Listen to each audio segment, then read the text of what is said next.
অঞ্চলে মুসলমানদের উপর জুলুম আর শোষণ শুরু হয়েছিল। তদানীন্তনকালে বাংলাদেশে ফ্যাসিস্ট সরকার ছিল।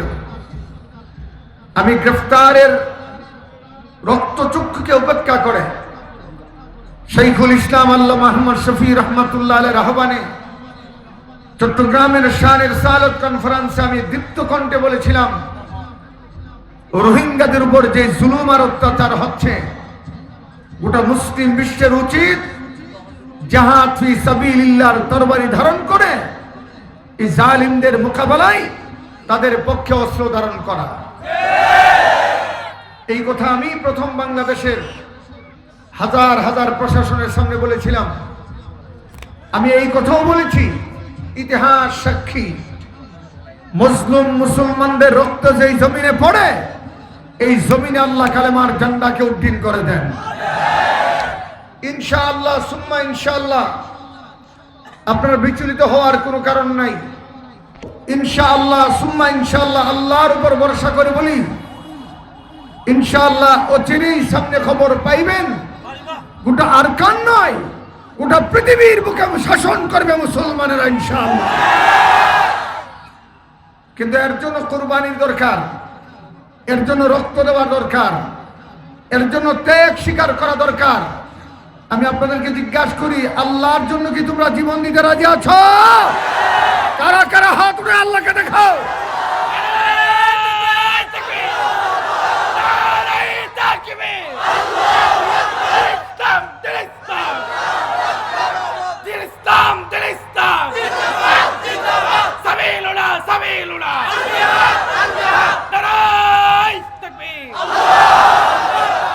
আপনাদের জানা আছে ইতিহাস, আমি আপনাদেরকে স্মরণ করাই দিই আপনাদের অনুপ্রাণিত হওয়ার জন্য। ওয়ালা তাহিনু ওয়ালা তাহজানু ওয়া আনতুমুল আ'লাউনা ইন কুনতুম মুমিনিন। আল্লাহ পরিষ্কার ঘোষণা করেছে, মুসলমান তোমাদের পেরেশানি নাই, টেনশন নাই, যদি মুমিন হও আমি আল্লাহ তোমাদেরকে বিজয় দান করব। মুহাম্মদ আরবি সাল্লাল্লাহু আলাইহি ওয়াসাল্লাম ১৫০০ বছর পূর্বে যখন আল্লাহ প্রদত্ত নবুয়তের অধিকারী হলেন, তিনি যখন মক্কাবাসীকে বলেছিলেন, ইয়া আইয়ুহান নাস, সুস্থ এবং পরিশ্রান্ত, শুধু আপনারা মজলুম এবং মুহাজির, আপনাদের এই দাওয়াতকে আমি দোয়া হিসেবে গ্রহণ করেছি। আমি গোটা বাংলাদেশে পরিভ্রমণের পাশাপাশি বিশ্বের বিভিন্ন প্রান্তে আল্লাহ পাকের কালামের হাইসিয়তে কথা বলার জন্য যাই। বর্তমান আমার রিসার্চ, আমার অ্যানালাইসিস, আমার গবেষণা, পৃথিবীর বুকে অন্যতম শ্রেষ্ঠ মুসলিম জাতি হচ্ছেন আপনারা, যারা আল্লাহর দ্বীনের জন্য, কুরআনুল কারীমের ইজ্জতের জন্য, মুহাম্মদুর রাসূলুল্লাহ সাল্লাল্লাহু আলাইহি ওয়াসাল্লামের মর্যাদাকে অক্ষুণ্ণ রাখার জন্য আপন মাতৃভূমি ত্যাগ করে আপনারা হিজরত করে আমাদের দেশে এসেছেন। আমি মুসাফির হিসাবে আপনাদের জন্য দোয়া করি, আল্লাহ পাক ইমানের জন্য যে ত্যাগ আর কুরবানি আপনারা দিয়েছেন, এই কুরবানির বদৌলতে আল্লাহ পাক আপনাদেরকে আপনাদের দেশে সসম্মানে ফিরে যাওয়ার তৌফিক দান করেন। আমি গোটা বাংলাদেশে যখন এই আরকানের এই অঞ্চলে মুসলমানদের উপর জুলুম আর শোষণ শুরু হয়েছিল, তদানীন্তনকালে বাংলাদেশে ফ্যাসিস্ট সরকার ছিল।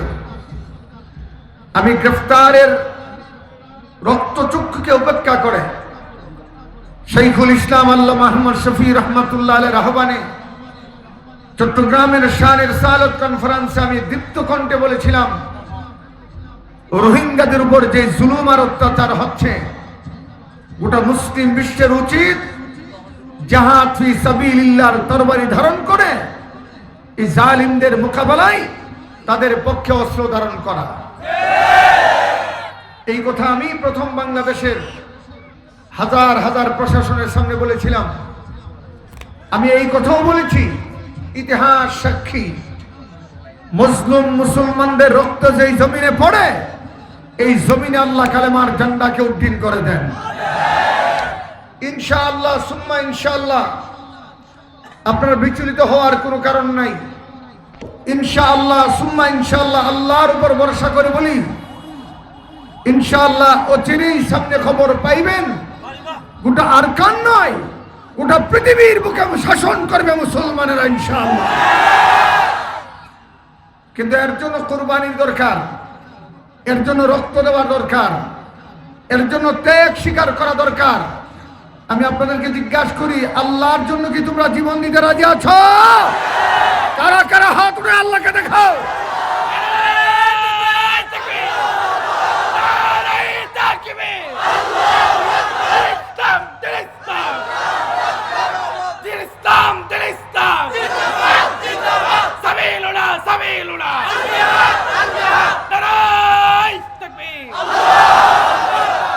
আপনাদের জানা আছে ইতিহাস, আমি আপনাদেরকে স্মরণ করাই দিই আপনাদের অনুপ্রাণিত হওয়ার জন্য। ওয়ালা তাহিনু ওয়ালা তাহজানু ওয়া আনতুমুল আ'লাউনা ইন কুনতুম মুমিনিন। আল্লাহ পরিষ্কার ঘোষণা করেছে, মুসলমান তোমাদের পেরেশানি নাই, টেনশন নাই, যদি মুমিন হও আমি আল্লাহ তোমাদেরকে বিজয় দান করব। মুহাম্মদ আরবি সাল্লাল্লাহু আলাইহি ওয়াসাল্লাম ১৫০০ বছর পূর্বে যখন আল্লাহ প্রদত্ত নবুয়তের অধিকারী হলেন, তিনি যখন মক্কাবাসীকে বলেছিলেন, ইয়া আইয়ুহান নাসু কুলু লা ইলাহা ইল্লাল্লাহ তুফলিহুন, তিনি যখন এই দাওয়াত দিচ্ছিলেন, নিজের আপন গোত্রের মানুষরাই তার উপরে জুলুম আর নির্যাতনের স্টিম রুলার চালিয়েছিল। একদিকে মুহাম্মদুর রাসূলুল্লাহর চলার পথে কাটা দিয়ে দিতেন, মুহাম্মদুর রাসূলুল্লাহ নামাজের সিজদায় গেলে মরা উটের নাড়ি বুড়ি আমাদের নবীর মাথার উপরে দিয়ে দিতেন। মুহাম্মদুর রাসূলুল্লাহকে দেখলেই কাফেররা পাথর মারতেন। শুধু তাই না, ওই সময় যারা মুহাম্মদুর রাসূলুল্লাহর উপরে ঈমান এনেছেন, আল্লাহর উপরে ঈমান এনেছেন, তাদের উপর পর্যন্ত জুলুম আর শোষণ আর নির্যাতন শুরু হয়েছিল। আপনারা জানেন ইতিহাসের প্রথম শহীদা, ইসলামের জন্য যিনি প্রথম রক্তাক্ত হয়েছেন, শাহাদাতের শরাব পান করেছেন, তিনি একজন নারী যার নাম হযরত সুমাইয়া রাদিয়াল্লাহু তাআলা আনহা। সুমাইয়ার কোনো অপরাধ ছিল না, সুমাইয়া সন্ত্রাসী ছিল না, সুমাইয়া চাঁদাবাজ ছিল না। শুধু এক আল্লাহর উপরে ঈমান আনার কারণে আবু জাহেলের নেতৃত্বে মক্কার বেঈমানেরা সুমাইয়ার বাড়িকে ঘেরাও করে পিটাইয়া সুমাইয়াকে রক্তাক্ত করে আবু জাহাল সর্বশেষ সুমাইয়ার লজ্জাস্থানে বর্ষা নিক্ষেপ করে হযরত সুমাইয়াকে নির্মমভাবে শহীদ করেছিল। দূর থেকে আমার নবী দেখতেছিলেন, মায়ার নবী সুমাইয়ার উপর নির্যাতনের দৃশ্য দেখে জারজার করে কাঁদতেছিলেন আর বলতেছিলেন, সুমাইয়া, আমরা এখন দুর্বল, যার জন্য তোমাকে সাহায্য করতে পারছি না, তবে শুনে রাখো, যে জুলুম আর নির্যাতন তোমার উপর চালিয়েছে, তুমি সবুর করো, আমি নবী সাক্ষ্য দিলাম আল্লাহ তোমার মৃত্যুকে শাহাদাতের মৃত্যু হিসেবে কবুল করবেন এবং ইতিহাসের তুমি হবা প্রথম শহীদা নারী। সুবহানাল্লাহ, জোরে বলবেন না ভাই? নবুয়তের 13 বৎসরে, নবুয়তের বয়স যখন 13, মক্কায় দারুল আরকামে আবু জাহেলের নেতৃত্বে রাতের বেলা মক্কার বেঈমানেরা সর্বতোভাবে লাঠি সুটা নিয়ে অস্ত্রে সজ্জিত হয়ে ফয়সালা করলেন, আজকে রাত্রেই মুহাম্মদুর রাসূলুল্লাহর ঘর ঘেরাও করা হবে, মুহাম্মদুর রাসূলুল্লাহকে হত্যা করা হবে। আপনারা সবাই জানেন মুহাম্মদুর রাসূলুল্লাহ সাল্লাল্লাহু আলাইহি ওয়াসাল্লামের নবুয়ত আর রিসালাত, আল্লাহর তাওহীদকে পৃথিবীর জমিন থেকে নির্বাসিত করার জন্য, নির্বাপিত করার জন্য রাসূলের ঘরের চতুর্দিক দিয়ে বেঈমানরা গাও করে দাঁড়িয়ে গিয়েছিল। সাহাবীরা কান্দে, বিবিরা কান্দে, আজকে মনে রাসূলকে আর বাঁচানো যাবে না। আমার আল্লাহ তাআলা ডেকে বলেন, হাবিবে কিবরিয়া, আপনার ঘরের চতুর্দিকে কাফের আপনাকে হত্যা করার নিমিত্তে দাঁড়িয়েছে, টেনশন করার কোনো প্রয়োজন নাই, এই অবস্থাও আপনাকে বাঁচানোর মালিক হচ্ছি আমি আল্লাহ। মুসলমান ভাইরা একটা আওয়াজ করে বলেন, বাঁচানেওয়ালা কে? জোরে ইজ্জত দানেওয়ালা কে? ক্ষমতার মালিক কে? বিজয় দেন কে? ওই আল্লাহকে একটু জোরে ডাক দিন, ইয়া আল্লাহ। আরো জোরে ইয়া আল্লাহ, আরো জোরে ইয়া আল্লাহ। ইনশাআল্লাহ এই ডাকের মোকাবেলা করার ক্ষমতা পৃথিবীর কোনো বেঈমানের বাচ্চার নাই।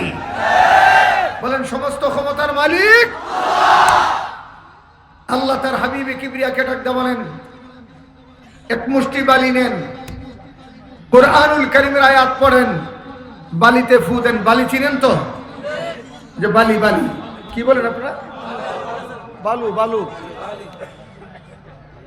রাসূল বললেন ওমা রমাইতা ইয রমাইতা ওয়ালাকিন্নাল্লাহ রমা। বালিতে ফু দিলেন। আপনাদেরকে আমি বলি আমার দিকে তাকান, হয়তো অনেকেরই কষ্ট হবে আমার কথা বুঝতে। আয়ও কি করবো, আয় তো অনারদুল্লাহ সিডেঙ্গা ভাষা হইন্য ভারি থোড়া থোড়া হইতে রে। এই যে আমার হাতে একটা, এটা কি টিস্যু হাতে নিলাম, ফু দিলাম, কোন দিকে গেল? সামনের দিকে।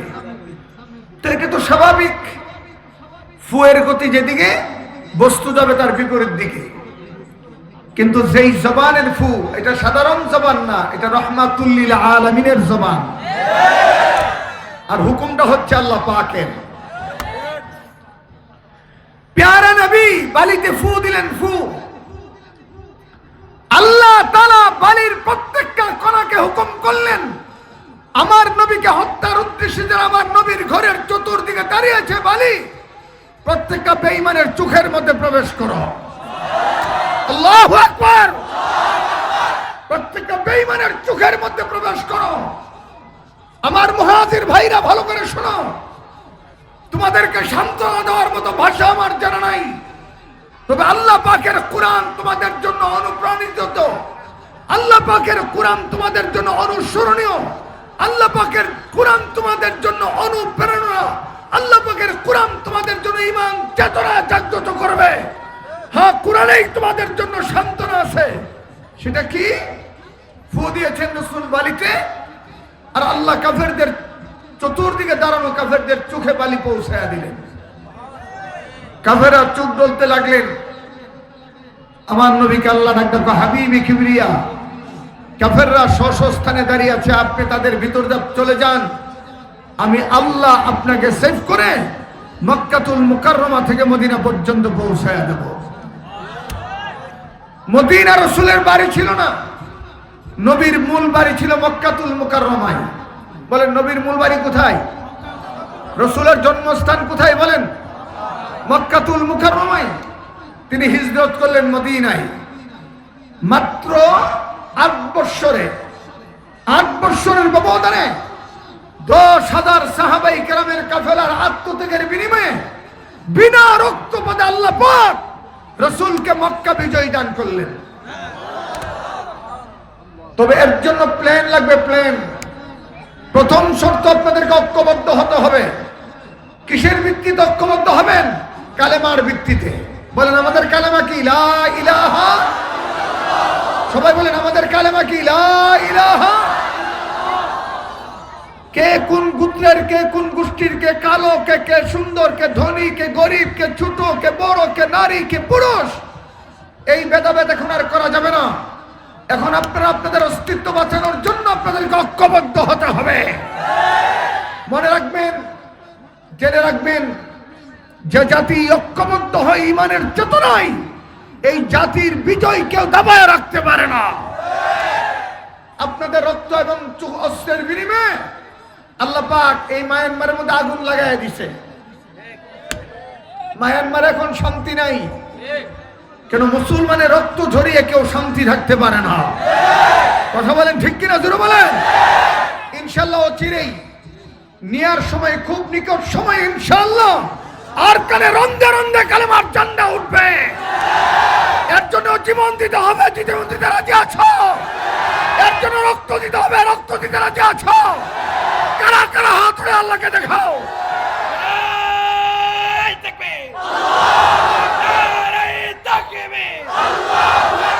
দুনিয়ার মুসলিম এক হও, লড়াই করো।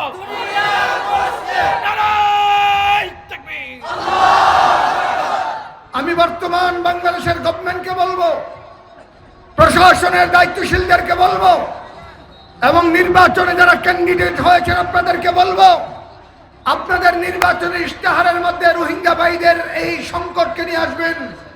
অবশ্যই আপনারা প্রতিশ্রুতিবদ্ধ হতে হবে, অবশ্যই আপনারা ওয়াদা করতে হবে যেই দল এই ক্ষমতা আসুক, আগামী গভর্নমেন্ট এসে মায়ানমারের সঙ্গে বোঝাপড়া করে প্রয়োজনে যুদ্ধ করে রোহিঙ্গাদেরকে তাদের বাড়িতে ফিরিয়ে দিতে হবে।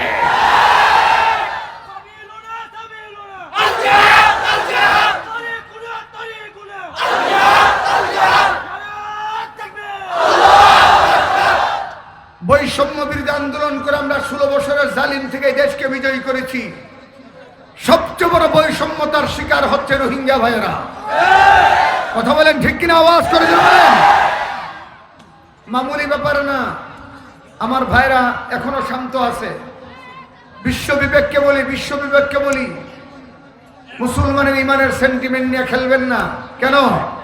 এই তামাশা বহু হয়েছে, দিন শেষে আল্লাহ মুসলমানদেরকে বিজয় দান করেছে। বাতিল সে দবনে ওয়ালে,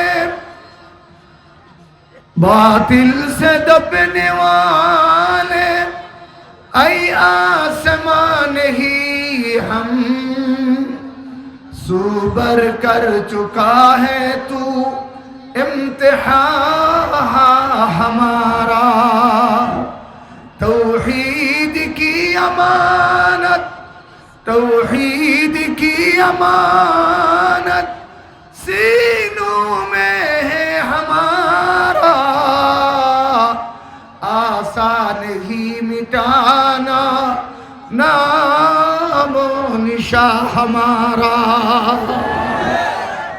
পরীক্ষা হয়েছে পৃথিবীর সূচনা লগ্ন থেকে, পরীক্ষা চলছে কিয়ামত পর্যন্ত পরীক্ষা চলবে, কিন্তু ইমানের আওয়াজকে কেউ দাবায় রাখতে পারবে না। বলেন ইসলামের বিজয় দেন কে? একটু জোরে বলেন না, কে দান করেন? আপনাদের যেন প্রেরণা হয়, আপনারা যেন হতাশ না হন, আপনাদের ইমান যেন ঘুমন্ত ইমান যেন জাগ্রত হয়, এদিকে লক্ষ্য রেখে আজকে কিছু কথা বলার জন্য কালামে হাকিমের সূরা মারিয়াম থেকে 3টি আয়াতে কারিমা তেলাওয়াত করেছি। প্যারা নবী মুহাম্মদুর রাসূলুল্লাহ সাল্লাল্লাহু আলাইহি ওয়াসাল্লামের একটি প্রসিদ্ধ হাদিস আপনাদের সামনে আমি পড়েছি। যেই সূরা থেকে আলোচনা শুরু করব, এই সূরার নাম সূরা মারিয়াম। বলেন সূরা মারিয়াম। একজন মহিলা, মহিষিনী নারী, যেই নারী বিনা পুরুষের টাচে, যেই নারীর গায়ে কোনো পুরুষ টাচ করে নাই, কোনো পুরুষ সঙ্গম করে নাই, আল্লাহ কুদরতি ভাবে এই নারীকে একজন নবীর মা বানিয়েছেন। এই ক্ষমতা কার? আল্লাহ পাক। যেই নবী এই মার ঘরে মহিষী নারীর ঘর হয়েছে, এই নবীর নাম ঈসা ইবনে মারিয়াম। ঈসা আলাইহিস সালাতু ওয়াস সালামের আম্মা। মিশকাত শরীফের হাদিস, আমাদের আম্মা জান খাদিজাতুল কুবরা রাদিয়াল্লাহু তাআলা আনহা ইন্তেকালের সময় রাসূল সান্ত্বনা দিয়ে বললেন, খাদিজা টেনশন করো না, কবর দেশে যাও, গিয়ে জান্নাতে তোমার একজন সতীনের সঙ্গে সাক্ষাৎ হবে, দুইজন সতীনের সঙ্গে। মিশকাত শরীফের হাদিস। খাদিজাতুল কুবরা ডাকতে বলেন, ইয়া রাসূলুল্লাহ, আপনি তো আমার এই অবস্থায় দ্বিতীয় বিবাহ করেন নাই, সতীন পেলেন কোথায়? সতীন পাবো কোথায়? রাসূল বলেন, খাদিজা, দুজন মহিষিনী নারী ইমানের জন্য, আল্লাহর সন্তুষ্টির জন্য সর্বোচ্চ উদার করে মালিককে সন্তুষ্ট করে কবরে গিয়েছেন। আল্লাহ তাআলা হাসরের ময়দানে এই দুইজন নারীকে আল্লাহ স্বয়ং আমি নবীর কাছে বিবাহ দান করবেন। একজন হচ্ছে আসিয়া, আরেকজন হচ্ছে আরেকজন হচ্ছে মারিয়াম। তার মানে মারিয়াম এবং আসিয়া জান্নাতে আল্লাহ তাআলা আমাদের নবীর কাছে দুই মহিষী নারীকে আল্লাহ পাক বিবাহ বন্ধনে আবদ্ধ করবেন। যদিও সূরা মারিয়াম থেকে পড়েছি, কিন্তু আলোচনা মারিয়ামের ব্যাপারে না, আলোচনা হচ্ছে আমাদের জাতির পিতা ইব্রাহিম আলাইহিস সালাতু ওয়াস সালামকে নিয়ে। আমাদের জাতির পিতা আছে তো? ভাই কথা বলেন না কেন? আছে। আর বেকুনের জাতির পিতা একজন ইব্রাহিম আলাইহিস সালাতু ওয়াস সালাম। কেন ডর করে মাতো না হওয়া? দুনিয়ার কোন নেতা মুসলমানের জাতির পিতা হতে পারে না। বলেন দুনিয়ার কোন নেতা জাতির পিতা হতে পারে? জাতির পিতা নির্ধারণ করেছে কে? একটু জোরে আওয়াজ করে বলেন কে? কুরআন আল্লাহ বলেন মিল্লাতা আবিকুম ইব্রাহিম হুয়া সাম্মাকুমুল মুসলিমিন। আল্লাহ ডাকে বলেন তোমাদের জাতির পিতা ইব্রাহিম কেন? তিনি প্রথম তোমাদের নাম মুসলমান রেখেছেন। মোহাম্মদ আওয়াজ করে বলেন আমাদের জাতির পিতা। জোরে ডরখরি মাতা আমাদের জাতির পিতা। আরো জোরে, আরো জোরে, আরো জোরে। দুনিয়ার কোন নেতা নেতা হতে পারে, জাতির পিতা হতে পারে না। কেন? জাতির পিতা নির্ধারণ করেন তিনি, যিনি জাতি বানিয়েছেন তিনি হচ্ছেন আল্লাহ। বিগত সরকারের আমলে ফ্যাসিস্ট লেডি ফেরাউন শেখ হাসিনা 16 বছর নিজের বাবাকে জাতির পিতা বানানোর অনেক অপপ্রচেষ্টা চালিয়েছে, কিন্তু জানতে হবে, মানতে হবে আইন দিয়া প্রভাব খাটাইয়া জোর করে ভালোবাসার জায়গায় হিট করা যায় না। জাতির পিতা মানতে হলে, মানাতে হলে ভালোবাসতে হয়, ভালোবাসতে হয়, ভালোবাসা শিখাতে হয়। আর ওই জায়গাটা আল্লাহ পাক ফিল আপ করে দিয়েছেন, ওখানে কোন নেতা ঢুকতে পারবে না। আমাদের জাতির পিতা নির্ধারণ করেছেন আল্লাহ। দুনিয়ার জালিমরা চেষ্টা করবে, কিন্তু ইব্রাহিম নবীর নাম জাতির পিতা থেকে কেউ মুছতে পারবে না। কথা বলেন না ঠিক কিনা? জোরে কান।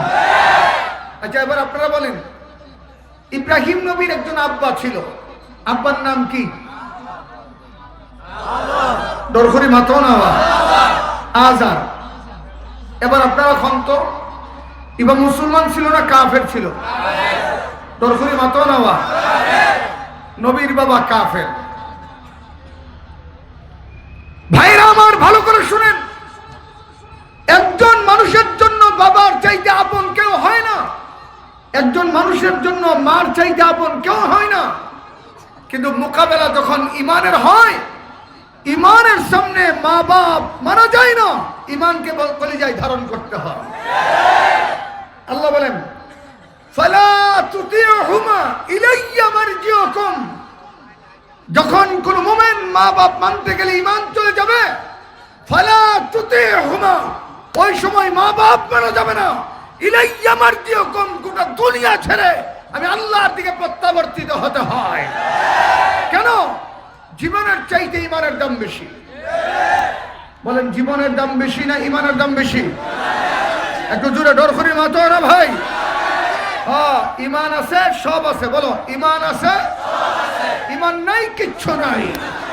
আমাদের সবচেয়ে বড় দৌলতের নাম হচ্ছে ইমান। বলো আর সবচেয়ে বড় দৌলতের নাম কি?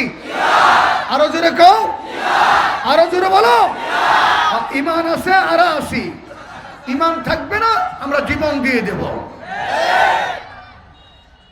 ইমান এমন এক দৌলতের নাম, আমার নবীদের 1000 বছর পূর্বে ইরশাদ করেছেন লা তুশরিক বিল্লাহি শাইআ ওয়া ইন কুতিলতা আও হুররিকতা। তুমি আল্লাহর সঙ্গে শরীক করো না। ইমানের 70টির উপরে শাখা, প্রধান শাখা হচ্ছে তাওহীদ বিল্লাহ। বলেন ইমানের প্রধান শাখা কি? আল্লাহর একত্ববাদের উপর বিশ্বাস। বলেন আমাদের মালিক কয়জন? দরখরি মাতো নাওয়া আর মালিক কয়জন? ইবাখন আরো জোরে একসাথে আওয়াজ করে জবান খুলে বলো মালিক কে? আর মালিকের কোন শরীক? ইবা কয়জন? কুল হু আল্লাহু, দরখরি বলো কুল হু আল্লাহু আল্লাহুস লাম ইয়ালিদ ওয়া লাম ওয়া লাম ইয়াকুল লাহু। তিনি কে? বলেন তিনি কে? বলেন আশহাদু আল্লা ইলাহা, জোরে আশহাদু আল্লা ইলাহা ইল্লাল্লাহু ওয়াহদাহু, বলো ওয়াহদাহু লা শারীকা লা, বলো লা শারীকা লা, বলো বলো লা শারীকা লা। আমাদের মালিকের কোন শরীক? আর জোরে আমাদের মালিকের কোন শরীক? কোন বেঈমানের বাচ্চা যদি আমাদের মালিকের সঙ্গে শরীকের সিদ্ধান্ত আমাদের উপর চাপিয়ে দিতে চায়, রসুল বলে গর্দান উড়াই দিলে উড়াই দাও, আগুনে জাপ দিতে হলে জাপ দাও, তথাপি আমি আল্লাহর সঙ্গে শরীক করি না। এ কথার অর্থ হচ্ছে ইমানের দাম নিজের জীবনের চাইতে বেশি। ইব্রাহিম পয়গম্বর তা আমাদেরকে শিক্ষা দেন। ইব্রাহিম নবীর নাম ইব্রাহিম, বাবার নাম আজার। কোরআন বলে وَإِذْ قَالَ إِبْرَاهِيمُ لِأَبِيهِ آزَرَ أَتَتَّخِذُ أَصْنَامًا آلِهَةً إِنِّي أَرَاكَ وَقَوْمَكَ فِي ضَلَالٍ مُبِينٍ। ইব্রাহিম পয়গম্বরের বাবা হলো আজার। ইব্রাহিম পয়গম্বর বাবা আজারকে ডাকতে বলেন, আব্বা আপনি আপনার জাত, আপনি আপনার কওম আল্লাহর পরিবর্তে আসনাম নামক মূর্তি পূজা করার কারণে আমি ফতোয়া দিলাম আপনারা পথভ্রষ্ট, আপনারা দলাল, আপনারা গুমরাহ। মূর্তি পূজা যারা করে তারা হেদায়েত প্রাপ্ত না গুমরাহ? তারা মুক্তি প্রাপ্ত না দলাল? তারা হচ্ছে দলাল। অথচ ইব্রাহিম নবীর বাবা, তার মানে বোঝা গেল যদি ইমানের মোকাবেলায় বাবাও আসে, বাবার সঙ্গে আপোষ করা যায় না। এর নাম ইমান। বলেন এর নাম কি? একটু জোরে বলেন এর নাম কি?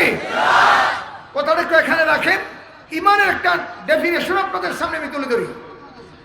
পৃথিবী বিখ্যাত একজন সাহাবী, নাম হযরতে বেলাল। কি নাম বলেন? নাম নৌফুন ফাল্লাহ। এবার নাম শুনলেন না? আচ্ছা একখান ডর করে মাতেন তো, ইবা আজাদ ছিল না গোলাম ছিল? সুন্দর ছিল না কালো ছিল? ধনী ছিল না গরিব ছিল? অত সবাই তো জানেন। কিন্তু ইবার দাম আল্লাহর কাছে অনেক বেশি। কিল্লাই ইবার ইমান ধরো ছিল। এবার ইমান কি আছিল? ধরা ছিল। ইমান এমন এক দৌলতের নাম, কোন মুমিন যখন ইমানের নূরে নুরানি হয় হাসতে হাসতে জীবন দেয়, ইমান দেয় না।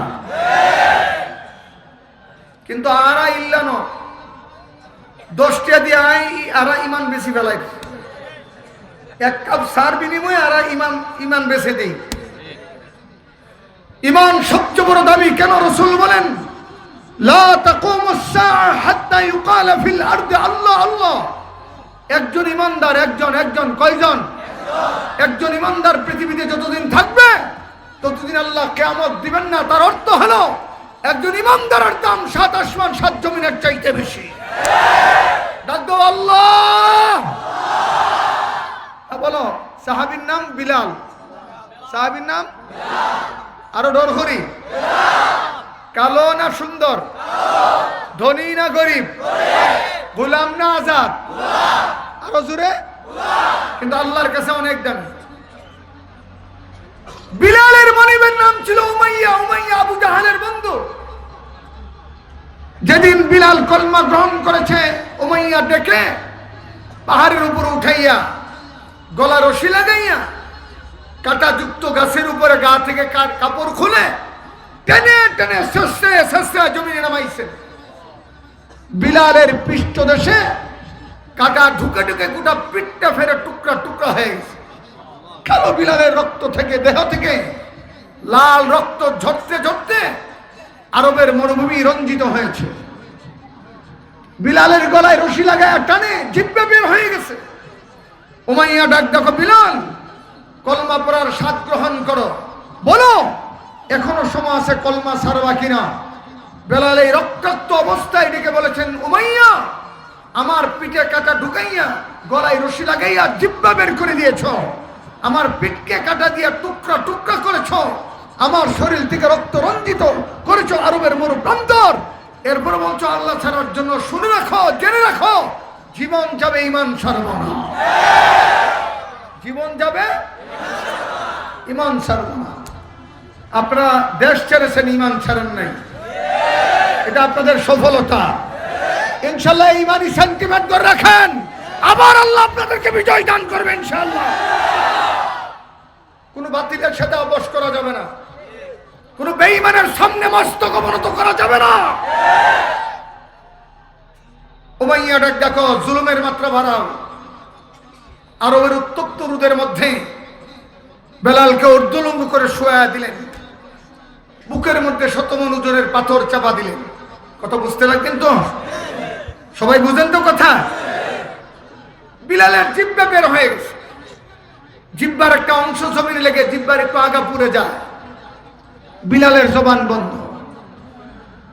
উমাইয়া ডাকতে বলে, বিলাল, মুহাম্মদের কলমা গ্রহণ করার কারণে তোমাকে জুলুমে জুলুমে শেষ করে দিচ্ছি। 100 মণ ওজনের পাথর বুকে চাপা দিলাম, জিহ্বা বের হয়ে গেছে, জবান বন্ধ হয়ে গেছে, এখনো তোমার শ্বাস নিঃশ্বাস বাকি আছে রে বিলাল। যদি জীবন বাঁচাইতে চাও বলো, বলো মুহাম্মদের কলমা ছাড়বা কিনা। হযরত বিলালের জবান তো বন্ধ, কিভাবে তিনি জবাব দিবেন? মানাকিব বিলাল, বুখারী সাক্ষী। এই জুলুম অবস্থায় বিলাল ডান হাতের শাহাদত আঙ্গুলি আকাশের দিকে উঠায়া দিলেন, আঙ্গুল নেড়ে নেড়ে উমাইয়ার জুলুমের নির্যাতনের জবাব দেয়। ওই উমাইয়া, আমার জবান বন্ধ করে দিয়েছিস, জবান আমার নাই, আওয়াজ নাই, মালিককে সত্যি বলেছিস। এই এক আঙ্গুল আকাশের দিকে উঠাইয়া ঘোষণা করলাম, জীবন যাবে যাবে, ঈমান ছাড়ব না। দূর থেকে সিদ্দিক আকবর হযরত আবু বকর রাদিয়াল্লাহু তাআলা এই নির্যাতনের চিত্র দেখে বিলালকে ডাকতে বলে, বিলাল রে, আল্লাহ মানার কারণে, আল্লাহ ডাকার কারণে তোর উপরে তো জুলুম আর নির্যাতন। ভাই, তুই যতই আল্লাহ ডাকিস তোর উপরে এমন নির্যাতন জুলুম চলে আসে। আমি অনুরোধ করি, আমি রিকোয়েস্ট করি, শরীরটাকে একটু আরাম দেওয়ার জন্য কিছুদিনের জন্য আল্লাহ নামটা ভুলে যে ছেড়ে দে।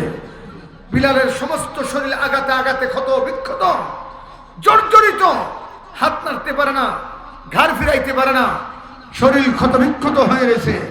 বিলাল অনেক কষ্টে নিজের ঘাটটা সিদ্দিক আকবরের দিকে ফিরাইয়া ডাকতে বলে, ভাই আবু বকর, আমার শরীরের নির্যাতনটা দেখো, কিন্তু আমার ভিতরের আল্লাহ ডাকের স্বাদ তুমি দেখো না। তিনি বলেন, আমি যতক্ষণ আমার জবানে আল্লাহ আল্লাহ নাম জপি, আহাদ আহাদ বলে আমি মালিককে স্বীকার করি, ততক্ষণ পর্যন্ত আমি কোনো জুলুম টের পাই না। আলা বিযিকরিল্লাহ, আলা বিযিকরিল্লাহি তাতমাইন্নুল কুলুব। অন্তরের প্রশান্তি এক মালিকের জিকিরে, তিনি হচ্ছেন আল্লাহ। বলেন, মুমিনকে বাড়ি গাড়ি অট্টালিকা ধন দৌলত টাকা ব্যাংক ব্যালেন্স ল্যান্ড প্রপার্টিজ পৃথিবীর কোন মোহ মুমিনের অন্তরকে শান্তি দিতে পারে না। মুমিনের অন্তর শান্তি হয় আল্লাহর জিকিরে, যে মালিকের জিকিরে শান্তি হয় তিনি হচ্ছে আল্লাহ। বলেন কার নামে? বলেন কার নামে? একটু জোরে রাখবেন আল্লাহ, আরো জোরে রাখবেন আল্লাহ। হযরত আবু বকর বিলালকে খরিদ করলেন, রসুলের সামনে আজাদ করে দিলেন। বিলালের পরীক্ষা শেষ, পাস। বিলাল আল্লাহর কাছে পাস করলেন। এবার আল্লাহর পক্ষ থেকে পুরস্কার। কি পুরস্কার? যেই মসজিদের ইমাম আমাদের নবী, এই মসজিদের মুয়াজ্জিন হযরত বিলাল। রসুল মেরাজ করে এসে ডাকতে বলে, বিলাল, এমন কি আমল করো, জান্নাতে তোমার খরমের পায়ের আওয়াজ আমি শুনেছি। বিলাল বললেন, ইয়া রাসূলুল্লাহ, উযু ছুটে গেলে উযু করি, 2 রাকাত তাহিয়াতুল উযু নামাজ পড়ি। আরেকটা হাদিস শুনেন, ভালো করে শুনেন, মুফাসসিরিনে কেরামের বক্তব্য।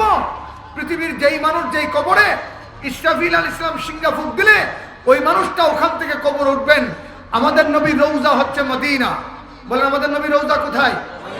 হযরত বেলালের কবর হচ্ছে দামেস্কে।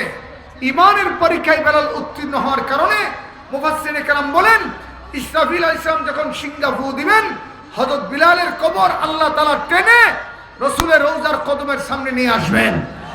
হযরত বিলাল ইসরাফিল আলাইহিস সালামের সিঙ্গা ফুঁকের পরে আমার নবীর সঙ্গে মদিনা থেকে হাসরের ময়দানে উঠবে। দেখছেন আল্লাহর কাছে কি দামি হয়ে গেছে। নির্যাতনটাকে ঈমানের জন্য ধরে রাখবেন। এই নির্যাতন নিয়ে বাঁচলেও লাভ, এই নির্যাতন নিয়ে মরলেও লাভ। ইব্রাহিম পয়গম্বর ঈমানের পক্ষে, বাবা সহ রাষ্ট্রশক্তি সবাই ঈমানের বিরুদ্ধে। ইব্রাহিম নবী একদিনের জন্য, 1 সেকেন্ডের জন্য বাবা কিংবা রাষ্ট্রশক্তির সঙ্গে আপোষ করে নাই। কেন? জীবন গেল ঈমান ছাড়া যায় না।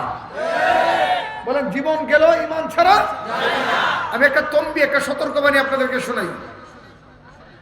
আপনাদের উপর যখন জুলুম চলছিল, যখন রাষ্ট্রের পক্ষ থেকে আপনাদেরকে এই দেশে ঢুকতে দেওয়া হচ্ছিল না, প্রথম আপনাদের জন্য সাহায্যের হাত প্রথম আপনাদের জন্য আনসারের ভূমিকা পালন করেছে এই দেশের উলামায়ে কেরাম। কথা বলেন ঠিক কিনা জোরে কান। ইভেন ওই সময় যারা এই এলাকায় বিজিবির দায়িত্বরত ছিল এবং মিলিটারির দায়িত্বরত ছিল, তারাও অনেক উপকার আপনাদেরকে করেছে। বহু লোককে এদেশে প্রবেশ করার সুযোগ দিয়ে মায়ানমারের জালিমদের হাত থেকে আপনাদের জীবনকে বাঁচিয়ে দিয়েছে। প্রথম প্রত্যাবর্তনের পথ এই দেশে আপনাদের জন্য উন্মুক্ত করেছে উলামায়ে কেরাম। কিন্তু এখন শুনতেছি পশ্চিমা কুত্তারা এনজিওর মাধ্যমে এই সুযোগটাকে গ্রহণ করে আপনাদের ক্যাম্পে ক্যাম্পে ইমান বিধ্বংসী কার্যক্রম চালাচ্ছে। পরিষ্কার কথা, এনজিওর মাধ্যমে যদি সাহায্য করেন, এই জায়গায় আমাদের কোনো আপত্তি নাই, আমরা আপনাদের সঙ্গে সাহায্য করব। কিন্তু কোন মুসলমানের ইমান যদি হরণ করতে হয়, আল্লাহর কসম জীবন দেব, কিন্তু ইমান হরণ করতে দেব না। কেন?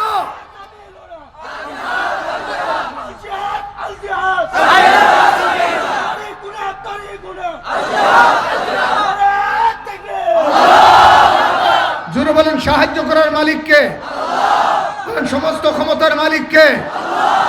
পরিষ্কার আবার বলি, আপনাদের নুসরতকে আমরা স্যালুট জানাই, আপনাদের নুসরতকে আমরা ওয়েলকাম করি, কিন্তু আমাদের ইমানে হাত দিবেন না। ভাই কথা বলেন না কেন ভাই? ইমানে হাত দিলে পরিণতি ভালো হবে না। এই মুসলমান যদি তাকবীরের জয়ধ্বনি না নেমে যায়, পৃথিবীর কোন অস্ত্র তাদেরকে দাবায় রাখতে পারবে না। ক্ষমতার মালিক অস্ত্র না, ক্ষমতার মালিক হচ্ছে আল্লাহ। যালিকা বিআন্নাল্লাহা মাওলাল্লাযীনা আমানু ওয়া আন্নাল কাফিরিনা লা মাওলা লাহুম। গোটা দুনিয়ার বেঈমানদের অস্ত্র আছে, আর আমাদের আছে আল্লাহ। মাথা না, দুনিয়ার বেঈমানদের আছে অস্ত্র, বলেন দুনিয়ার বেঈমানদের আছে আর ডর করি একসাথে, আরো জোরে সবাই মিলে দেখো ইয়া আল্লাহ। এর চেয়ে বড় পাওয়ার আর হতে পারে? ক্ষমতার মালিক কুলিল্লাহুম্মা মালিকাল মুলক, তিনি আমাদের মালিক। তিনি আমাদেরকে শিখান, ইব্রাহিম পয়গম্বরের ঘটনা থেকে শিখো। কষ্ট হচ্ছে আপনাদের? বুঝতে অসুবিধা হচ্ছে? ভালো করে বুঝেন। ইব্রাহিম আলাইহিস সালাম নিজের ঘর থেকে তাওহীদের বিরুদ্ধে লড়াই শুরু করলেন রাষ্ট্র পর্যন্ত। এবার ওনারা খান আইফোনি। ইব্রাহিম নবীর সময় যে রাষ্ট্র সরকার ছিল, এবার নাম কি? নমরুদ। কি নাম? এবার শুধু রাষ্ট্রপ্রধান ছিল না, এবার হইয়ে فقال انا ربكم الاعلى। এবার আই ডর খোদা, নাউজুবিল্লাহ।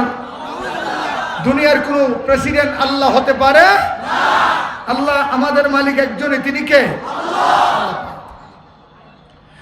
রাষ্ট্রের সিস্টেম ছিল প্রতি বছর একদিন মেলা হতো, মেলা। নমরুদ বিশাল বড় প্যান্ডেল করত, বিশাল বড় কুরসিতে বসতো, রাষ্ট্রের সমস্ত মানুষ ওই মেলাতে অংশগ্রহণ করে নমরুদের কদমে সিজদা দিয়া নমরুদকে আল্লাহ স্বীকার করতো। নাউজুবিল্লাহ বলবেন না? ইব্রাহিম পয়গম্বরের পাড়া প্রতিবেশী বন্ধু বান্ধবরা এসে ডাক দেখো, ইব্রাহিম চলো।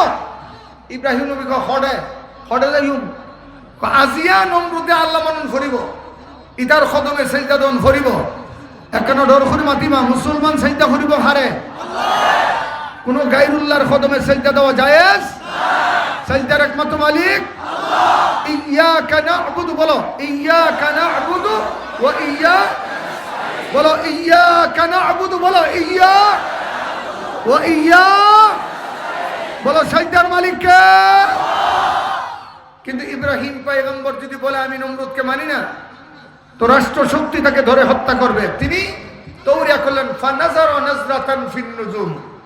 আকাশের তারকারাজির দিকে তাকাইলেন, চিন্তিত হয়ে আঙ্গুলের মধ্যে এরকম কামড় দিয়ে বললেন, ফাকালা ইন্নী সাকিম।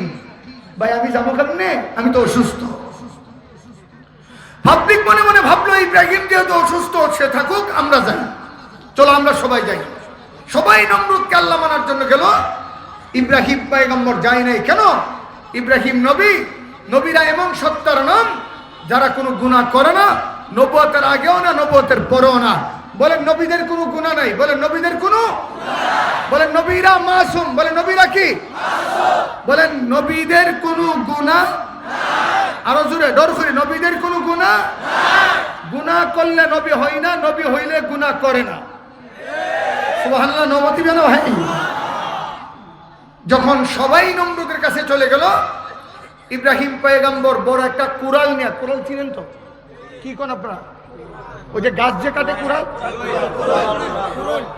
কুরুল, কুরুল, হ্যাঁ, ওকে কুরুল লইয়ে মন্দিরে প্রবেশ করছে।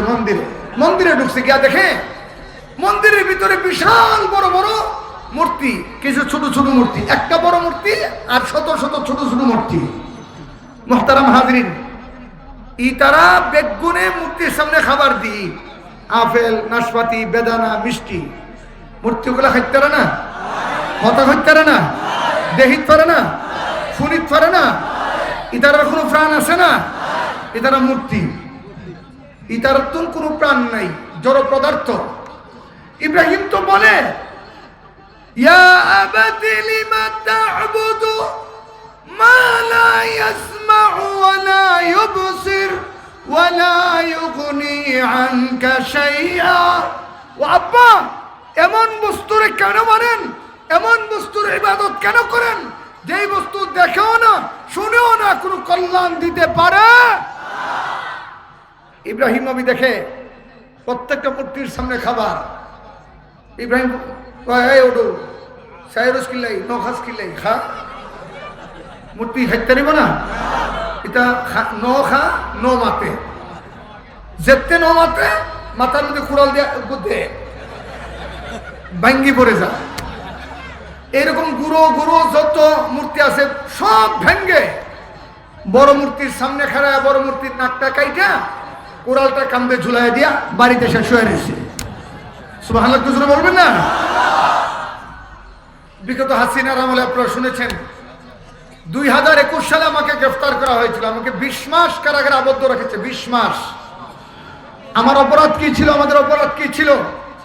আমরা শেখ হাসিনাকে বলেছিলাম যে মুসলমানের রাষ্ট্রের শহরে মূর্তি থাকতে পারে না, মুসলমান মূর্তি মানবে না, মানলে ঈমান থাকবে না।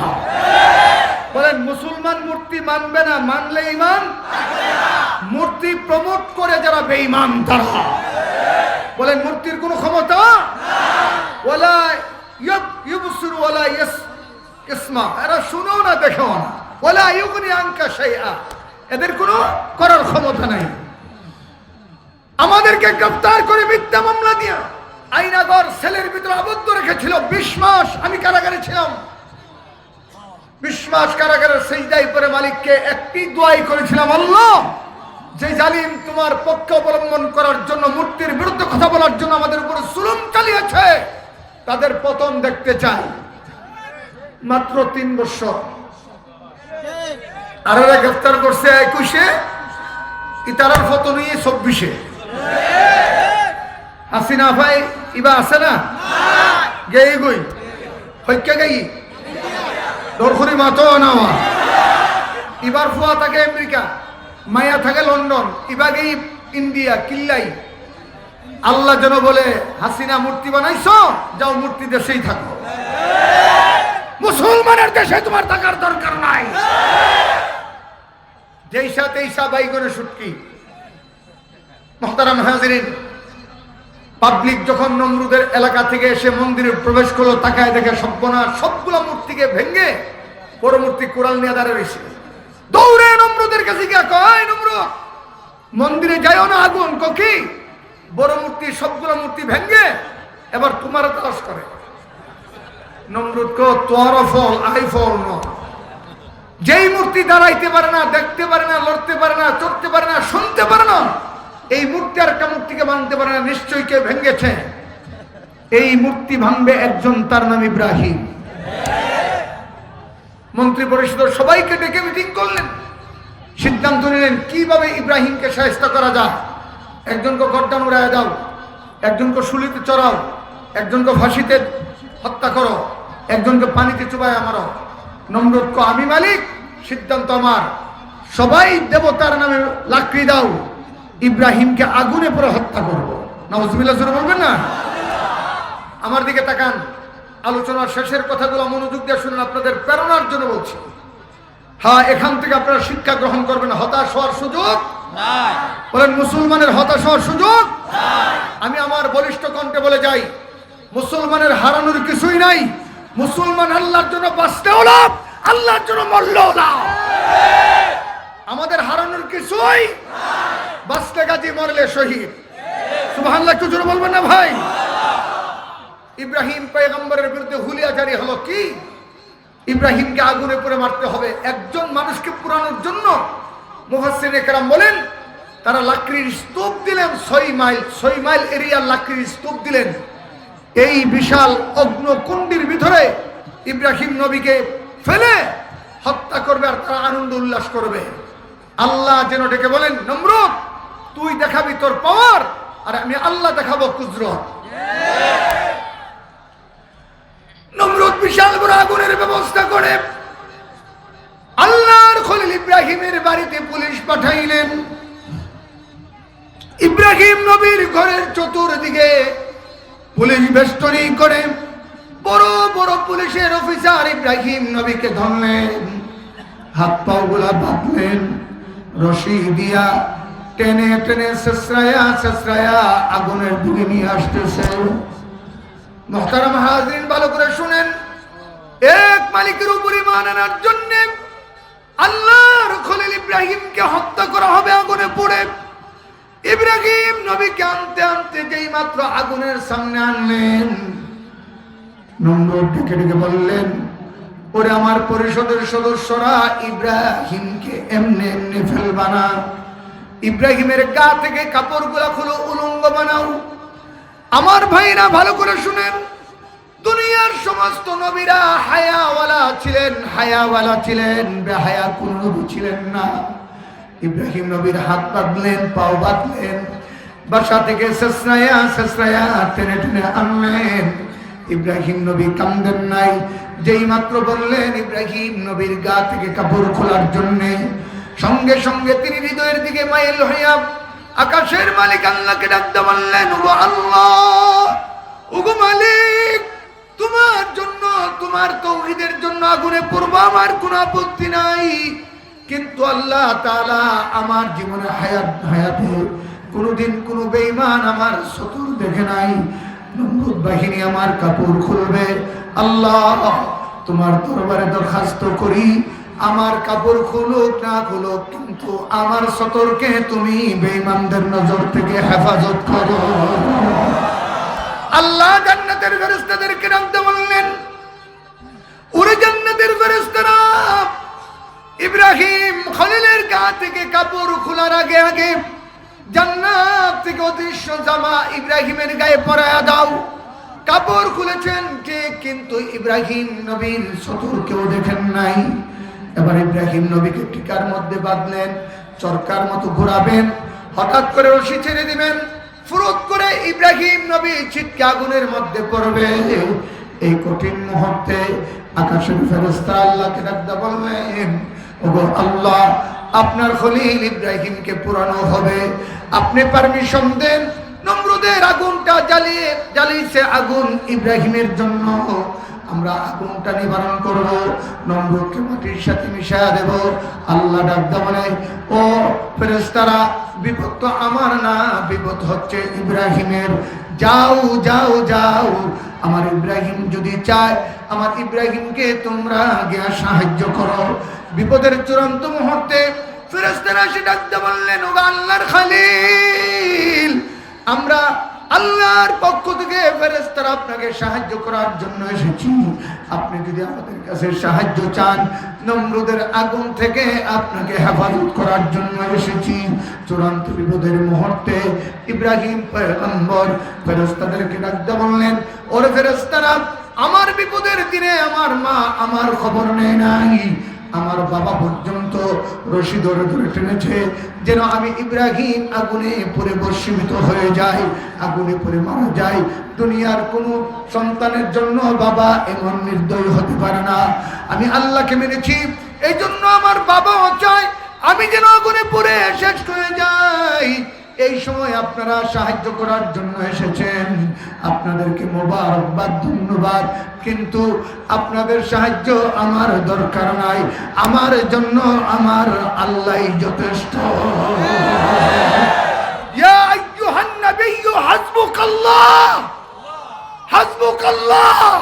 বলে আমাদের জন্য কে যথেষ্ট? লা তাহজান ইন্নাল্লাহা মা'ানা।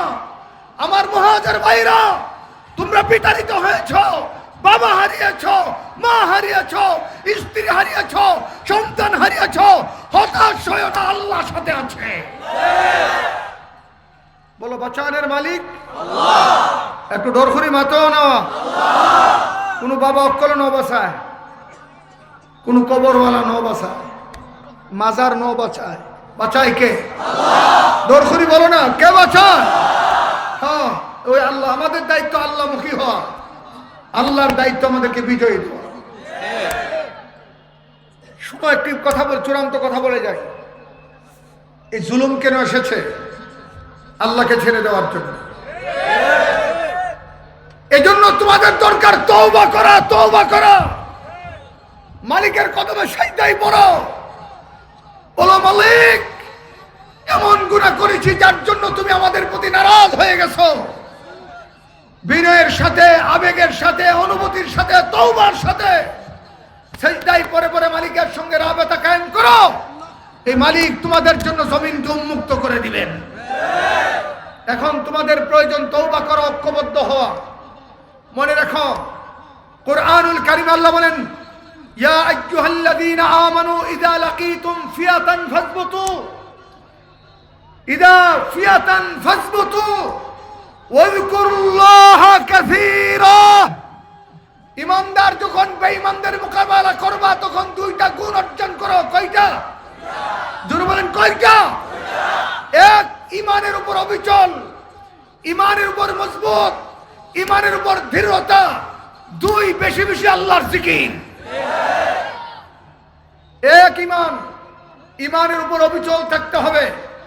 হামলা হবে, মামলা হবে, জেল হবে, জুলুম হবে, ফাঁসির কাস্টে ঝুলাবে, গর্দান উড়ায় দিবে, গুম করবে, খুন করব, তবু ঈমান ছাড়বো না।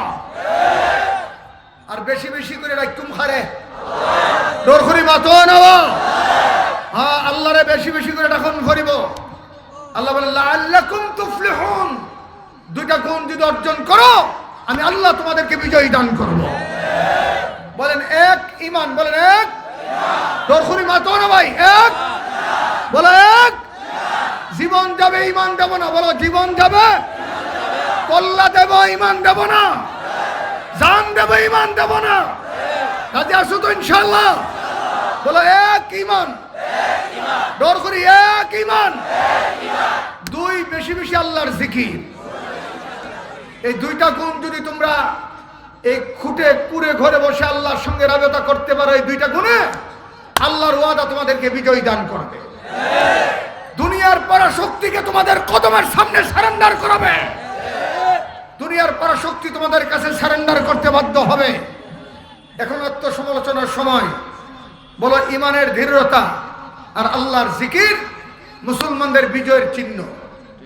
এই দুইটা গুণ অর্জন করতে হবে। রাজি আছেন তো ইনশাআল্লাহ? আপনারা কোনো অতারেঞ্জ করতে পারবেন না, কোনো মানুষের অধিকার হরণ করতে পারবেন না, মহিলাদেরকে বেপরদা চালাতে পারবেন না, হারামের দিকে দাবিত হতে পারবেন না।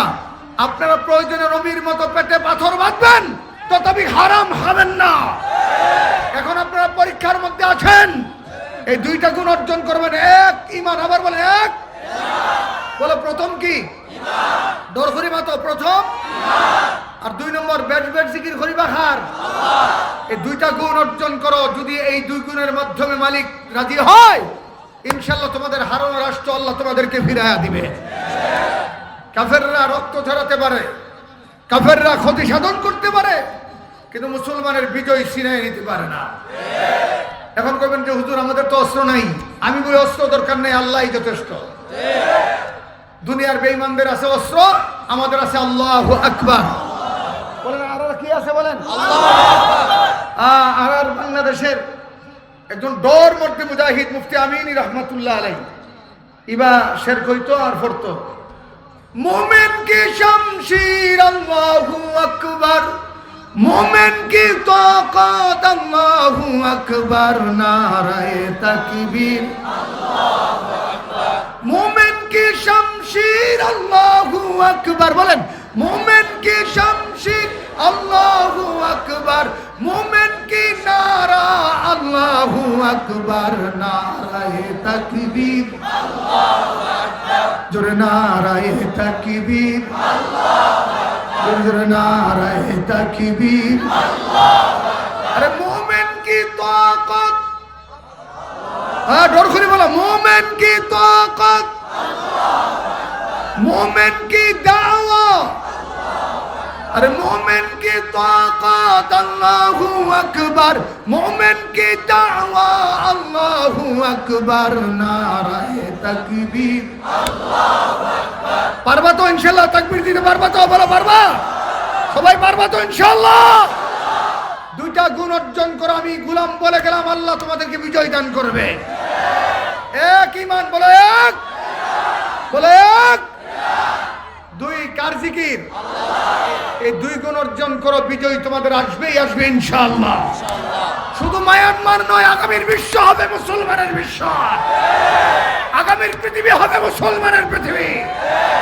আমাদের আমির আসতেছেন আল্লামা মেহেদী রহমাতুল্লাহ আলাইহি, তিনি আসবেন, গোটা জাতিকে ঐক্যবদ্ধ করবেন, পৃথিবীর কাফেরদের মূল শিকড় উপড়াবেন, তামাম পৃথিবীতে কালেমার ঝান্ডাকে উড্ডীন করবেন ইনশাআল্লাহ। আল্লাহ সেই পর্যন্ত আমাদেরকে বেঁচে থাকার তৌফিক দান করো, আরো জোরে বলো আমিন। ইব্রাহিম নবী ফেরেশতার সাহায্য নেন নাই কেন? ইব্রাহিম নবীর মালিক কে? আবার জোরে কও, আরার মালিক কোন? আরার হায়াতের মালিক কোন? আরার মওতের মালিক কোন? আরার ইজ্জতের মালিক কোন? আরার বিজয় দিব কোন? আল্লাহ পাক।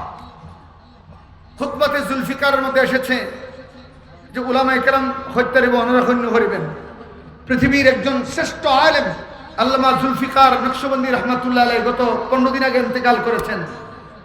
তার স্বরচিত কিতাব খুতবাতে জুলফিকার এর মধ্যে লিখেছেন, কোন প্রাণী জান্নাতে যাবে না, এর মধ্যে 10টা প্রাণী যাদেরকে আল্লাহ জান্নাত দিবেন। এর মধ্যে একটা ব্যাং। ব্যাং ব্যাং কি? ব্যাং চিনেন তো? ব্যাংকে কি করে? ব্যাংকে করে। ইব্রাহিম নবীকে যখন আগুনে ফেলে দূর থেকে ব্যাং দেখতেছে, ব্যাং দৌড়াইয়া ইব্রাহিম নবীর মহব্বতে আগুনের পাশে এসে ডাকে, নমরুদ, আল্লাহর খালিল ইব্রাহিমকে জ্বালাইবি? প্রস্রাব করে নিবাইলাম আগুন। একটা ব্যাং প্রস্রাব করে কয় কেজি? মাতো নাওয়া কয় কেজি? 2-3 ফুটা। ব্যাং আল্লাহর খালিল ইব্রাহিমকে বাঁচানোর জন্য 2-3 ফুটা প্রস্রাবের পানি আগুনের মধ্যে নিক্ষেপ করলেন। ব্যাঙের প্রস্রাবের পানি আগুন পর্যন্ত পৌঁছে নাই, কিন্তু ব্যাঙের মহব্বত পৌঁছে গেছে আল্লাহর আরশে আজিমে। আল্লাহ ডেকে ডেকে বলেন, আরে ব্যাঙ, আমার খলিলের মহব্বত দেখিয়েছিস, যা যা তোর ঠিকানা বানায় দিলাম জান্নাত। আল্লাহ তাআলা ডেকে বলেন, ইব্রাহিম, আমি আল্লাহ চেয়েছিলাম পরীক্ষা, তুমি পরীক্ষায় পাস, এবার আমার রেজাল্ট শোনো। আশাদ্দুন নাস বালা আল আম্বিয়া সুম্মা লামসাল ফাল আমসাল। ঈমানের জন্য সবচেয়ে বেশি পরীক্ষার সম্মুখীন হয়েছেন নবীরা।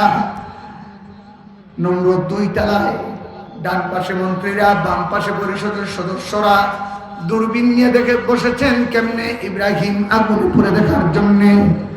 এই অবস্থায় যখন তরকা থেকে আল্লাহ খলিল ইব্রাহিমকে আগুনে নিক্ষেপ করলেন, আল্লাহ তাআলা ইব্রাহিম নবীর প্রথম পুরস্কার দান করলেন, ইয়া নারু কুনি বারদাও ওয়া সালামান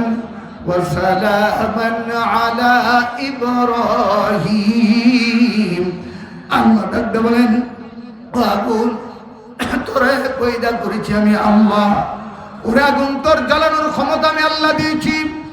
যে মালিক আমি আল্লাহ তোরে জ্বালানোর ক্ষমতা দিয়েছি, আমি মালিক ডেকে ডেকে বললাম তামাম দুনিয়ার সবাইকে জ্বালাবি, কিন্তু কিছুক্ষণ পরে তোর মধ্যে আসবে আমার খলিল ইব্রাহিম। আমার খলিল ইব্রাহিমকে জ্বালাইবি না, বার্দ হয়ে যাবি, ঠান্ডা হয়ে যাবি।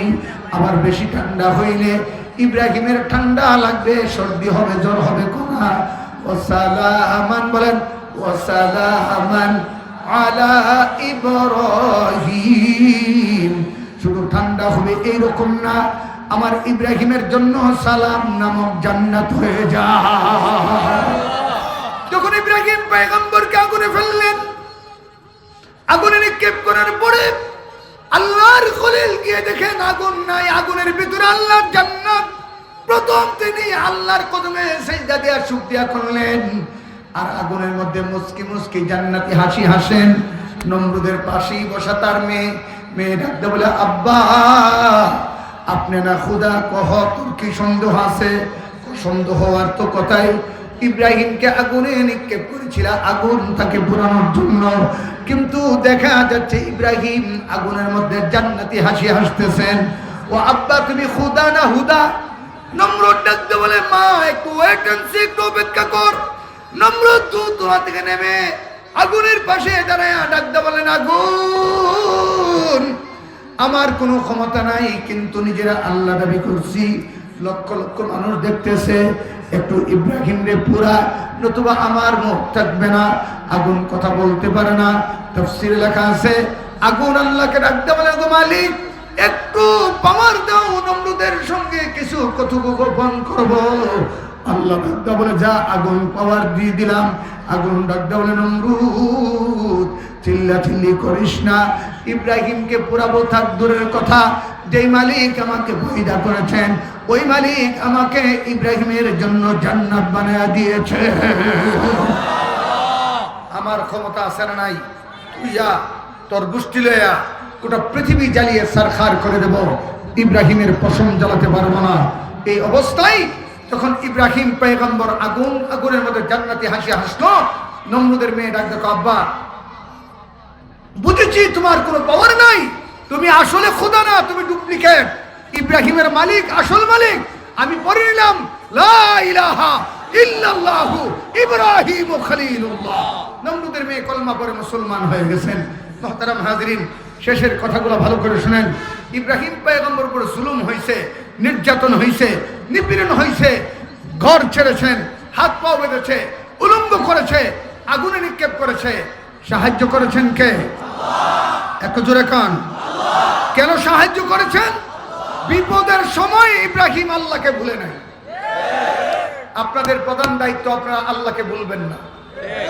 রাজি আছেন ইনশাআল্লাহ? আয় ভাই ডরখুরি মাতো বলো, আমাদের মালিককে, বাঁচানে ওয়ালাকে, বিজয় দেওয়ার মালিককে, ইজ্জত দেওয়ার মালিককে, সম্মান দেওয়ার মালিককে। বলো জীবন দেব, আল্লাহ ছাড়ব না। বলো জীবন দেব, বলো কল্লা দেব, আল্লাহ ছাড়ব না। বলো আমাদের সবচেয়ে বড় দৌলতের নাম হচ্ছে ঈমান। বলো আমাদের সবচেয়ে বড় দৌলতের নাম, আরো জোরে বলো, আমাদের সবচেয়ে বড় দৌলতের নাম।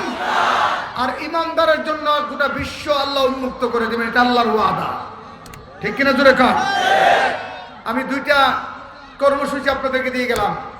এক, ঈমানি ইস্তেকামত, বেলাল হয়ে যাবেন। বেলাল কি হবেন? উমাইয়া না বেলাল কি হবেন বলেন? জুলুম আসবে, আসতেছে, আরো পরীক্ষা আসবে, কিন্তু আল্লাহ ছাড়বো না। বাবা একখানে ডরখুনি মাতো না ভাই। বলো আরো জুলুম আসলো, কাকে ছাড়বো না? প্রথম তোমাদেরকে ঐক্যবদ্ধ হতে হবে, ঐক্যবদ্ধ হতে হবে। আমরা শুনতেছি তোমরা নাকি দলে দলে বিভক্ত হচ্ছ, এটা উচিত না। তোমরা যত বিভক্ত হবা তত গজব তোমাদের উপর নিবেদিত হবে। বিজয়ের জন্য এক হওয়া দরকার। শোনো, 313 জন মুসলমান ঐক্যবদ্ধ হয়েছিল বদরে, আল্লাহ বিজয় দান করেছেন। ওয়ালাকাদ নাসারাকুমুল্লাহু বিবাদরিন ওয়া আনতুম আযিল্লা। বলো বিজয় দেওয়ার মালিক কে? আল্লাহ। এক নম্বর আল্লাহ ছাড়বো না। বলো এক নম্বর কারে ছাড়বো না? দুই নম্বর জিকির করবো কার? আল্লাহ। একটু জোরে বলো না, আল্লাহ। আরো জোরে ডাকবো আল্লাহ। ডাকবেন তো ইনশাআল্লাহ? ইনশাআল্লাহ, ইনশাআল্লাহ। এই দুই গুণ অর্জন করলে দুনিয়ার কোনো বেঈমান আপনাদেরকে পরাজিত করতে পারবে না ইনশাআল্লাহ। আমি বাংলাদেশের উলামায়ে কেরামের পক্ষে আপনাদেরকে কথা বললাম, কথা দিয়ে গেলাম। আপনাদের অনেক রোহিঙ্গা ভাইদেরকে নিয়ে আমি সচিবালয়ে বৈঠক করেছি। আমার এই প্রচেষ্টা অব্যাহত আছে, থাকবে। আমি কথা দিলাম, আপনারা যদি ঈমানি ইস্তেকামত রাখতে পারেন এবং আল্লাহর জিকির বেশি বেশি করতে পারেন, ঐক্যবদ্ধ থাকেন, এই দেশের উলামায়ে কেরাম মুসলমান আপনাদের সঙ্গে থাকবে ইনশাআল্লাহ। বলো ইনশাআল্লাহ। আপনারা আমাদের ভাই হয়ে থাকবেন, আপনারা আমাদের ভাই হয়ে থাকবেন, তবে নাফরমানি করা যাবে না। মনে থাকবে তো ইনশাআল্লাহ? বলেন রোহিঙ্গা বাঙালি বলে কোনো আলাদা শব্দ নাই, সবাই ভাই ভাই। বলেন আর কি? আল মুসলিমু আখুল মুসলিম, ইন্নামাল মুসলিমুনা ইখওয়া, আল মুসলিমু কাজাসাদিকা ওয়াহিদ। আমাদের ভিন্ন ভিন্ন দেহ আছে, মন আমাদের একটাই। কেন? আমরা মুসলমান। বলো আমরা কি? মুসলমান। ওয়া আনা মিনাল মুসলিমিন, ওয়া আনা মিনাল মুসলিমিন। বলো ইন্নী ওয়াজ্জাহতু, বলো ইন্নী, সবাই জোর করে ইন্নী ওয়াজ্জাহতু ওয়াজহিয়া লিল্লাযী ফাতারাস সামাওয়াতি ওয়াল আরদা হানিফা ওয়া মা আনা মিনাল মুশরিকিন। বলো লা ইলাহা, জোর করে লা ইলাহা ইল্লাল্লাহ মুহাম্মাদুর রাসূলুল্লাহ। আমাদের মধ্যে কোনো ডিভাইশন নাই, আমরা ভাই ভাই। বলেন আর কি? আর কি? ইনশাআল্লাহ বিজয় আসবেই। বলেন ইনশাআল্লাহ বিজয় আসবে। আর যদি আল্লাহ কবুল করে শহীদ হয় তো জান্নাত আমাদের কপাল চুম্বন করবে। আমাদের পরাজিত হওয়ার কিছুই নাই। আমরা বাঁচলেও লাভ, মরলেও লাভ। বলেন আমরা বাঁচলেও লাভ, মরলেও লাভ। মুসলমানের পরাজয়ের কোনো কারণ। সাহাবায়ে কেরাম ফাঁসির কাছে ঝুলে আর বলে ফুস্তু বিরাব্বিল কাবা, আমরা সফল হয়ে গেছি। আল্লাহু আকবার। মনে রেখো, তোমাদের জুলুম এখন আমাদের চোখে ভাসে। তোমাদের বাড়িঘর যেইভাবে পুড়েছে সেটা আমরা এখনো দেখি। ওই মানুষগুলা যারা জুলুমের মাধ্যমে শহীদ হয়েছে তারা এখন জান্নাতের মেহমান। কথা বলেন ঠিক কিনা? জোরে কান। আল্লাহ তোমাদেরকে কবুল করুন। আমার জন্য দোয়া করবেন। জেলখানা থেকে বের হওয়ার পরে আমার 4টা দাঁত রিপেয়ারিং করা হয়েছে। গত কয়েকদিন আগে 6টা দাঁত চলে গেছে। বহু জুলুম আমাদের উপর হয়েছে। আল্লাহ যেন হায়াতের মধ্যে বরকত দান করে। আমি আপনাদের এই উপস্থিতি দেখে যার পরনাই খুশি হয়েছি। আল্লাহ আপনাদের এই ঐক্যবদ্ধতাকে কবুল করুন। আর বাচ্চাদেরকে দ্বীনি ইলম শিখাবেন। যত কষ্ট হোক ঈমান আর ইলম থেকে দূরে থাকবেন না ইনশাআল্লাহ। রাজি আছেন তো ইনশাআল্লাহ? আমরা শুনতে পাচ্ছি একদল বেয়াদব পশ্চিমাদের দাস গোলাম আপনাদের নারীদেরকে নিয়ে ষড়যন্ত্র চালাচ্ছে। আপনাদের নারীদের ইজ্জতের হেফাজত আপনারা করবেন ইনশাআল্লাহ। মনে থাকবে তো ইনশাআল্লাহ? আপনাদের নারীদের ইজ্জতের পাহারাদার আপনাদেরকে বলতে হবে। এক একজন বোন, এক একজন মায়ের ইজ্জত আমাদের সবার ইজ্জত। তাদের ইজ্জত নিয়ে চিনিমিনি খেলতে দেওয়া যাবে না। তারা আমাদের মা, তারা আমাদের বোন, ঠিক কিনা? আল্লাহ কবুল করুন। আরো জোরে বলেন আমিন। ভাইরা আমার, ওয়ালান তারদা আনকাল ইয়াহুদা ওয়ান নাসারা, এই আয়াতের ব্যাখ্যায় আছে মুসলমান তার সখ্যতা নিয়ে চলবে, মুসলমান চলবে মুসলমানের সাথে। দেখেন কোন এক গভর্নরের কাছে হযরত উমর ফারুক গিয়া দেখে গভর্নরের মুহাসিব হইল একজন হিন্দু, একজন পত্তলিক। উমর বলল তুমি তাকে এখানে নিয়োগ দিলা কেন? বললেন সে আমানতদার। উমর ধমক দিয়ে বলল যার ঈমান নাই সে আবার আমানতদার হয় কেমনে? সুতরাং বিজাতির সাথে আমরা চলবো, কিন্তু ব্যবসা বাণিজ্য, চাল চলন, রং ঢং, উঠা বসা, কালচার থাকবে ভিন্ন। কেন? আমরা ইমানদার, তারা কাফের। মনে থাকবে তো ইনশাআল্লাহ? কাফেরদের সাথে কোনো কোনো জায়গায় আপোষ করা যায় না। আপোষ করলে ইমান থাকে না। কথা বলেন ঠিক কিনা? জোরে কান। এই চিত্র ভুলে যাও না, আমরা মুসলমান। মনে থাকবে ইনশাআল্লাহ? মনে থাকবে তো ইনশাআল্লাহ?